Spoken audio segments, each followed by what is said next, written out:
Assalamu alaikum. Here is your teacher Nima Shamsi, and today we study the chapter 12 International Trade of our book Principles of Economics. So first of all, we want to discuss the definition of international trade. So what is international trade? International trade, external trade, is the trade that takes place between the inhabitants of two countries. International trade या ban अवी तजारत से मुराद ये होता है कि जो दो ममालिक के बाशिंदे आपस में तजारत करते हैं, चीज़ों का तबादला करते हैं, उसको हम कहते हैं इंटरनेशनल ट्रेड। नेशनल ट्रेड या इंटरनल ट्रेड से क्या मुराद है, जिसको हम डोमेस्टिक ट्रेड भी कहते हैं। तो इंटरनल ट्रेड या नेशनल ट्रेड जो होती है वो ट्रेड होती है जो एक ही मुल्क के रहने वाले लोग आपस में चीज़ों का तबादला करते हैं, उसको एक ही मुल्क के रहने वाले लोग जो आपस में तिजारत करते हैं, चीज़ों का तबादला करते हैं, उसको हम नेशनल या इंटरनल ट्रेड कहते हैं या डोमेस्टिक ट्रेड कहते हैं।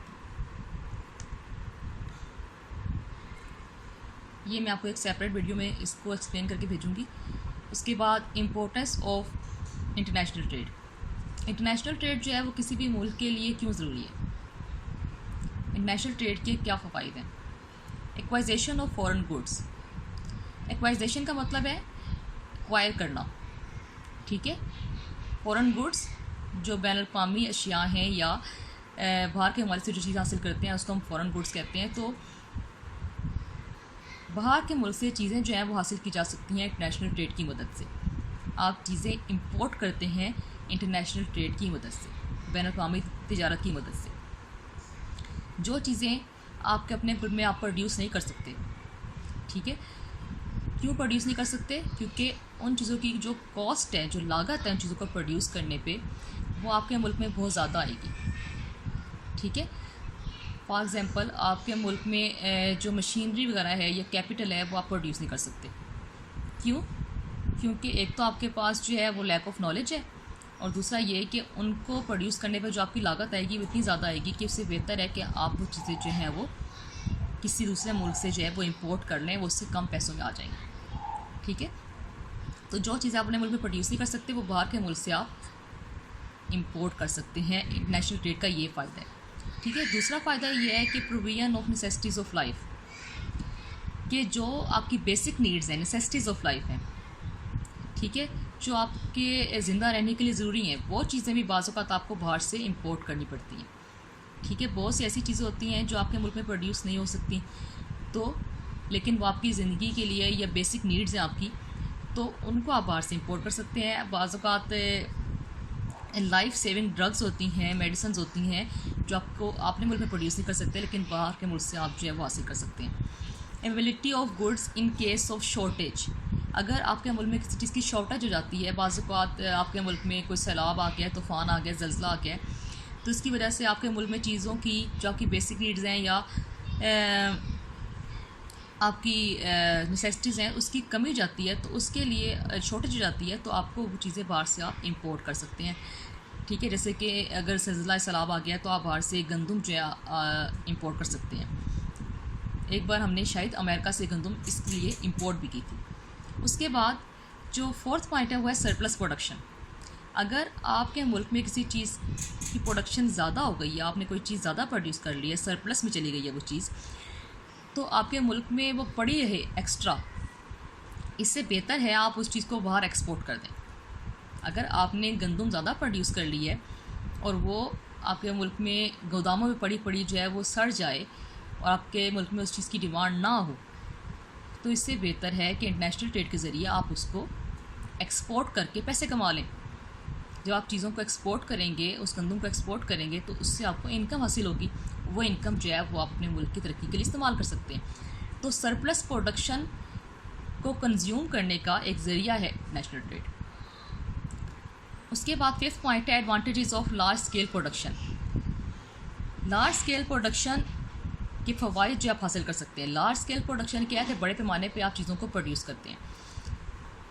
इंटरनेशनल ट्रेड की वजह से आप चीज़ों को बड़े पैमाने पे प्रोड्यूस करते हैं। जितनी ज़्यादा आपके पास सरकम होती है उसकी ज़्यादा आप इन्वेस्टमेंट करते हैं। जब चीज़ें ज़्यादा प्रोड्यूस हो भी जाती हैं तो आपको ये डर नहीं होता कि वो ज़ाया जाएंगी, क्योंकि आप बाहर उसको एक्सपोर्ट कर सकते हैं सरप्लस को, ठीक है। तो आप बड़े पैमाने पर प्रोडक्शन करते हैं और एक्स्ट्रा सरप्लस जो आपका प्रोडक्शन होती है उसको आप बाहर एक्सपोर्ट कर देते हैं। बड़े पैमाने पे प्रोडक्शन करने से आपको क्या होता है कि आपको बड़े पैमाने पे प्रोडक्शन करने के फ़ायदे हासिल होते हैं। बड़े पैमाने पे प्रोडक्शन करने के फ़ायदे क्या होते हैं कि अगर जैसे कि बड़े पैमाने प्रोडक्शन हो रही है तो आपको रॉ मटेरियल सस्ता मिल जाता है, ठीक है। और जो बड़ी इंडस्ट्री अगर आपकी, तो उससे गवर्नमेंट आपको टैक्स के मुख्तलिफ रिलीफ्स दे देती है, ठीक है। तो इसलिए बड़े पैमाने के बहुत सारे फ़ायदे होते हैं जो आपको हासिल हो जाते हैं इंटरनेशनल ट्रेड की वजह से। रैपिड इकनॉमिक डेवलपमेंट, जब इंटरनेशनल ट्रेड होती है, चीज़ें बाहर एक्सपोर्ट करते हैं, आप इंपोर्ट करते हैं, आपकी जो मार्केट है वो अशिया की वो एक्सपेंड होती है और इससे क्या होता है कि आपके पास फॉरेन एक्सचेंज आता है, आपकी इंडस्ट्रीज़ जो हैं वो तरक्की करती हैं, जिसकी वजह से आपका मुल्क जो है वो इकनॉमिक डेवलपमेंट या माशी तरक्की हासिल करता है, ठीक है। Optimum use of productive resources, productive resources क्या होते हैं? पैदावारी ज़राए। तो ऑप्टिमम का मतलब होता है मैक्सिमम यूज़ कर रहे हैं आप अपने पैदावारी ज़राए को मुकम्मल इस्तेमाल कर रहे हैं। बाज़ औक़ात ऐसा होता है कि जितनी आपकी डिमांड होती है आप उतना ही वो मुल्क जो है वो प्रोड्यूस करता है, उस चीज़ को, उसकी सप्लाई को उतना ही करता है जितनी उसकी डिमांड होती है और अपने बहुत से जो वसाइल हैं उनको वो इस्तेमाल नहीं करता। लेकिन अगर इंटरनेशनल ट्रेड हो रही है तो आप अपने तमाम वसाइल को इस्तेमाल कर सकते हैं और जो आपकी सरप्लस प्रोडक्शन होती है उसको आप बाहर एक्सपोर्ट कर सकते हैं। तो अपने तमाम वसाइल को इस्तेमाल करने का जो वो एक अपॉर्चुनिटी प्रोवाइड की है वो इंटरनेशनल ट्रेड ने प्रोवाइड की है। Expansion in supply and demand, रसद और तलब दोनों जो हैं वो एक्सपेंड करते हैं। सारी बात है, जब इंटरनेशनल ट्रेड होती है तो आप अपनी फुल कैपेसिटी के ऊपर चीज़ें प्रोड्यूस करते हैं जिससे सप्लाई जो है वो मैक्सिमम होती है और जब सप्लाई मैक्सिमम होती है तो उसको आप एक्सपोर्ट करते हैं, उसकी डिमांड बाहर होती है। आप सिर्फ अपने मुल्क की डिमांड को नहीं देख रहे होते, आप ये देख रहे होते हैं कि उसकी डिमांड ओवरऑल कितनी है, ठीक है। तो इस तरह सप्लाई और डिमांड दोनों में जो है वो इजाफा होता है इंटरनेशनल ट्रेड की वजह से। एंड ऑफ मोनोपोलीज़, मोनोपोलीज़ जैसे मैंने आपको पहले बताया था, मोनोपोली जो होती है वो क्या होती है कि आप किसी चीज़ को बेचने वाला जो है वो एक ही सेलर हो, ठीक है, वन सेलर, किसी चीज़ को बेचने वाला वन सेलर हो, तो हम कहते हैं कि उस चीज़ की मोनोपोली है, ठीक है। फॉर एग्जांपल अगर पाकिस्तान सिर्फ गंदम प्रोड्यूस कर रहा है तो इसका मतलब है कि पाकिस्तान को गंदम प्रोड्यूस करने में मोनोपोली और कोई जो है वो गंदम प्रोड्यूस नहीं कर सकता, ठीक है। लेकिन अगर कोई और मुल्क, फॉर एग्जांपल अमेरिका भी गंदम प्रोड्यूस करने लग जाता है तो पाकिस्तान की जो मोनोपोली है वो ख़त्म हो जाएगी, इंटरनेशनल लेवल पे उसकी मोनोपोली ख़त्म हो जाएगी। मोनोपोली का ये होता है कि मोनोपोली में जो सेलर होता है अपनी मर्ज़ी की प्राइस चार्ज करता है, ठीक है। लेकिन अगर सेलर जो है वो अपनी मर्ज़ी की प्राइस जो है वो चार्ज कर रहा है तो उस मोनोपोली को ख़त्म करने के लिए हम बाहर से जो है वो गंदम पे इंपोर्ट कर लेंगे और इस तरीके से कंपटीशन क्रिएट हो जाएगा और उसकी मोनोपोली जो है बन जाएगी। तो इंटरनेशनल ट्रेड ने जो मोनोपोलीज़ हैं उसको ख़त्म किया ताकि सेलर अपनी मर्ज़ी की प्राइस ना चार्ज कर सके। इंटरनेशनल लेवल के ऊपर जो 10th पॉइंट है नेशनल ट्रेड के एडवांटेजेस में, वो है इंटरनेशनल पीस। तो इंटरनेशनल ट्रेड ने इंटरनेशनल लेवल के ऊपर पीस क्रिएट करने में, अमन क्रिएट करने में बहुत ज़्यादा फ़ायदा पहुँचाया है, क्योंकि जब दो ममालिक आपस में तिजारत करते हैं तो उनके आपस के जो ताल्लुकात हैं वो बहुत बेहतर होते हैं, ठीक है। जैसे पाकिस्तान और चाइना बहुत ज़्यादा ट्रेड करते हैं तो उनके जो आपस के ताल्लुकात हैं वो बहुत ज़्यादा अच्छे हैं, इम्प्रूव हैं। तो पीस क्रिएट होता है इंटरनेशनल लेवल पे ममालिक के दरमियान। उसके बाद 11th पॉइंट है development of civilisation and culture. जिन ममालिक के दरमियान ज़्यादा तिजारत होती है तो उनका जो कल्चर होता है, जो उनका रहन सहन होता है, उनके जो असूल ज़वाबित होते हैं वो सारे दूसरे ममालिक के अंदर जो है पेनिट्रेट करते हैं वापस में, क्योंकि उन दो ममालिक के दरमियान काफ़ी ज़्यादा ट्रेड होने की वजह से वहाँ पर ट्रेड डेलीगेशंस जाते हैं, आते जाते रहते हैं, ट्रेड एग्रीमेंट्स होते हैं, तो इसलिए उनकी सिविलाइजेशन और उनका जो कल्चर है वापस में मर्ज करता है, एक दूसरे से वो सीखते हैं। तो इस तरह डेवलपमेंट होती है सिविलाइजेशन में भी और कल्चर में भी। तो इंटरनेशनल ट्रेड के ये सारे एडवांटेजेस हैं जो हमें हासिल किए जा सकते हैं जब इंटरनेशनल ट्रेड होती है। उसके बाद है disadvantages of international trade. International trade के नुकसानात क्या हैं? जिस तरह हर चीज़ से कुछ फ़ायदे और कुछ नुकसानात होते हैं, इस तरह इंटरनेशनल ट्रेड के भी कुछ नुकसानात हैं। Dependence on production of limited goods. बाज़ वक़्त ऐसा होता है कि इंटरनेशनल ट्रेड की वजह से आप डिपेंड करने लग जाते हैं दूसरे ममालिक के ऊपर, ठीक है। अब कुछ चीज़ ऐसी होती हैं जो अपने मुल्क में आप प्रोड्यूस कर सकते हैं, लेकिन क्योंकि आप दूसरे ममालिक पे डिपेंड कर रहे हैं उन चीज़ों के लिए, तो आप उन्हीं से वो चीज़ जो है वो इम्पोर्ट करते हैं, ठीक है, डिपेंडेंस क्रिएट कर लेते हैं, आप खुद अपने मुल्क में वो चीज़ प्रोड्यूस करने की कोशिश ही नहीं करते। सेकंड पॉइंट है डिपेंडेंस ऑन अदर कंट्रीज़। ठीक है, ये भी वही है कि आप दूसरे ममालिक के ऊपर डिपेंड करने लग जाते हैं। आप उस चीज़ के लिए जो है, किसी भी चीज़ के लिए जो आप बाहर से इंपोर्ट करते हैं, दूसरे ममालिक पे डिपेंड करते हैं। एक्सपोर्ट ऑफ रॉ मटेरियल, जो रॉ मटेरियल है वो आप बाहर एक्सपोर्ट करते हैं। बाज़ वक़्त ऐसा होता है कि जो तरक्की पसीर ममालिक होते हैं वो बाहर रॉ मटेरियल एक्सपोर्ट करते हैं। रॉ मटेरियल से मतलब है खाम माल बाहर एक्सपोर्ट करते हैं। तो खाम माल जब वो बाहर एक्सपोर्ट करते हैं तो उससे जो उनको पैसे हासिल होते हैं एक्सपोर्ट करने से बहुत कम हासिल होते हैं। ठीक है, और अगर वो खाम माल की बजाय फ़ाइनल गुड बना के बाहर एक्सपोर्ट करें, जो फॉर एग्ज़ाम्पल अगर वो रुई की बजाय कपड़ा बना के बाहर एक्सपोर्ट करें, तो उनको उससे ज़्यादा फ़ॉरेन एक्सचेंज या आमदनी हासिल हो सकती है। ठीक है, लेकिन वो खाम माल जो है वो बाहर एक्सपोर्ट करते हैं और दूसरा मुल्क जो होता है वो उसी खाम माल का जो फाइनल गुड या कपड़ा बना के वापस आपको ही इंपोर्ट कर देता है। तो इससे क्या होता है, ऐसे ममालिक को, जो तरक्की पसीर ममालिक होते हैं, नुकसान होता है। Effects of deflation and inflation. Inflation और डिफ्लेशन, इन्फ्लेशन होता है अफराते ज़र, ठीक है, जब महंगाई जाती है, और डिफ्लेशन होता है इसका उल्ट, जब बहुत ज़्यादा प्राइसेस जो हैं वो कम हो जाती हैं, उसको हम कहते हैं डिफ्लेशन। तो इन्फ्लेशन और डिफ्लेशन के क्या इफ़ेक्ट्स पड़ते हैं इंटरनेशनल ट्रेड। तो effects of deflation and inflation means कि अगर क्योंकि आजकल जो है वो पूरी दुनिया जो है वो एक ग्लोबल विलेज बन चुका है, तो अगर किसी एक मुल्क के अंदर इन्फ्लेशन होती है, डिफ्लेशन होती है, तो उसका असर जो है वो बाकी ममालिक के ऊपर भी पड़ता है। फॉर एग्ज़ाम्पल अगर एक मुल्क के अंदर ऑयल प्राइसेस को इंक्रीज़ किया जाता है, तो उससे तमाम दुनिया के अंदर जो है ऑयल प्राइसेस जो है वो बढ़ जाती है। ठीक है, अगर एक मुल्क के अंदर महंगाई आती है बहुत ज़्यादा, तो उससे तमाम ममालिक के अंदर जो है वो महंगाई जाती है। फॉर एग्ज़ाम्पल 1930 में अमेरिका के अंदर जो ग्रेट डिप्रेशन आया था, जिसके अंदर 1 करोड़ से ज़्यादा लोग जो हैं बेरोज़गार हो चुके थे, तो वो स्टार्ट तो अमेरिका से हुआ था, लेकिन आहिस्ता आहिस्ता पूरी दुनिया के अंदर फैल गया था और पूरी दुनिया में जो है वो अनएम्प्लॉयमेंट हो गई थी। तो आजकल इंटरनेशनल ट्रेड की वजह से, क्योंकि ट्रेड बहुत ज़्यादा हो रही है, डिफ्लेशन, इन्फ्लेशन या किसी भी इकनॉमिक फिनोमेना जो होता है वो पूरी दुनिया के अंदर जो है वो फैल जाता है। तो ये भी एक डिसएडवांटेज है इंटरनेशनल ट्रेड का। 5th पॉइंट है डिसएडवांटेजेस ऑफ स्पेशलाइजेशन।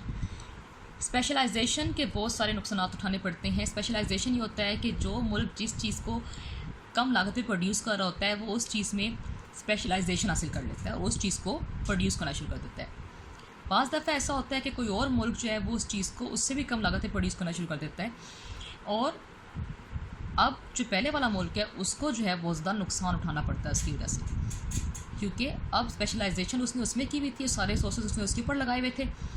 अब कोई और मुल्क उस चीज़ को प्रोड्यूस कर रहा है और उसकी डिमांड जो है उसकी चीज़ की कम हो जाएगी, क्योंकि दूसरा मुल्क जो है उसको कम प्राइस पे बेच रहा होता है। तो इसलिए स्पेशलाइजेशन की में भी नुकसान उठाना पड़ता है इंटरनेशनल ट्रेड में। स्कैर्सिटी ऑफ रॉ मटेरियल, खाम माल की कमी जाती है। आप अपने मुल्क तरक्की पसीर ममालिक होते हैं, ज़्यादातर खाम माल जो है बाहर एक्सपोर्ट कर देते हैं। ठीक है, और आपके अपने मुल्क में जो है वो खाम माल कम बचता है आपकी अपनी इंडस्ट्रीज़ के लिए, जिसकी वजह से आपकी अपनी इंडस्ट्रीज़ जो है वो तरक्की नहीं कर सकती हैं। खाम माल ना होने की वजह से आप प्रोडक्शन नहीं कर सकते हैं, आपकी इंडस्ट्रीज़ जो हैं वो फ्लोरिश नहीं कर सकती हैं। 7th पॉइंट है loss to backward countries. International trade से ज़्यादातर जो बैकवर्ड कंट्रीज़ हैं, जो तरक्की पजीर ममालिक हैं, उनको नुकसान होता है, क्योंकि जो तरक्की याफ्ता ममालिक हैं वो इन ममालिक से जो है वो रॉ मटेरियल जो है वो रॉ मटेरियल जो है वो इंपोर्ट कर लेते हैं, और जिनके पास रॉ मटेरियल रहता नहीं है, जिसकी वजह से इनकी इंडस्ट्री तरक्की नहीं करती, जैसे कि मैंने आपको बताया, और वो रॉ मटेरियल वो इंपोर्ट करके उस पर प्रोसेस करके उससे फाइनल गुड बना के उसको वापस जो है वो इन ममालिक को बेच देते हैं। तो इस तरीके से इन ममालिक को बहुत ज़्यादा नुकसान उठाना पड़ता है इंटरनेशनल ट्रेड की वजह से, क्योंकि बाज़ वक़्त ये इंपोर्ट भी करते हैं, तो इंपोर्ट से भी इनको जो बाद में पेमेंट करनी पड़ती है वो इनके लिए बहुत ज़्यादा हो जाती है। एक्सपोर्ट कम करते हैं, इंपोर्ट ज़्यादा करते हैं, इनको बहुत ज़्यादा नुकसान उठाना पड़ता है। उसके बाद 8th पॉइंट है मोनोपोली ऑफ इंटरनेशनल मार्केट।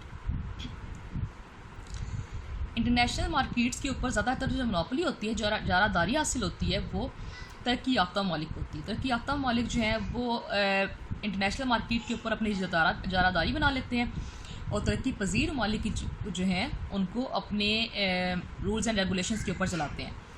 ठीक है, और उनसे जो है, जैसे मैंने आपको पहले बताया, रॉ मटेरियल इंपोर्ट करते हैं और उनको नुकसान पहुंचाते हैं। Supply of goods injurious to health, बहुत सी ऐसी चीज़ें जो हैं वो इंपोर्ट कर लेते हैं बहुत से ममालिक जो उनकी सेहत के लिए अच्छी नहीं होती। फॉर एग्ज़ाम्पल कुछ चीज़ें ऐसी हैं जो हमारे मुल्क में प्रोड्यूस नहीं होती हैं, और नशावर अशिया जो हैं हमारे मुल्क प्रोड्यूस नहीं होती हैं, लेकिन वो हम बाहर से इंपोर्ट कर लेते हैं जिससे हमारी सेहत को नुकसान पहुँचता है। तो ये भी एक इंटरनेशनल ट्रेड का डिसएडवांटेज है। फ्रीडम, आज़ादी,